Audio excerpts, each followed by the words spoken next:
This food noise is kind of, internally generated, conversations and fixation, whereas hunger is a real physiological need, right? It's our body cueing us that there is a need for more energy, there is a need for more food.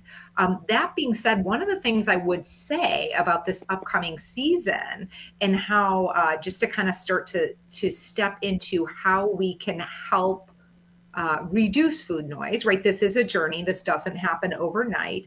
But one of the ways we can help turn down food noise a little bit is looking at if we maybe have a habit of arriving at feasts super famished, like not eating all day until right Mm-hmm. the 5 o'clock dinner, or whatever the case may be. I know for some people that's the way they've operated for some time. I know that's how I used to operate. And one of the things that I see in working with people is when we do this, we have this kind of like a micro environment one day where we're doing deprivation and then overindulgence, Mm-hmm. right? And so when we arrive at that gathering and we haven't eaten all day, we are physiologically hungry, but we'll typically that kind of level of hunger will often lead people to consume and overindulge in a way that leaves them with food noise, right? Because on the other end of it, they have Right. regrets. They're like, oh, Right. yeah, I did not need all four desserts, full portions of each one, right? Right. Whatever it might be. Now I'm curious, where does cravings fall in this whole Hmm.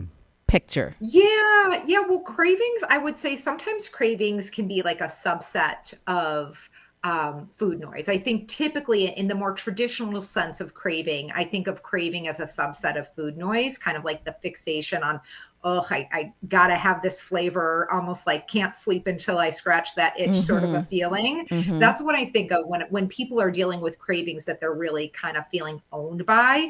I think of that as a subset of food noise. And again, that's different and distinct from having a food you really enjoy that you're excited to have this holiday season. That is a different thing. And one of the things I would really point to is your experience, right? If you relate to a food, you overly, you think about it a lot, and so much that it's kind of like a one track mind. Mm-hmm. And then when you consume it, you have the feeling of being a little bit out of control.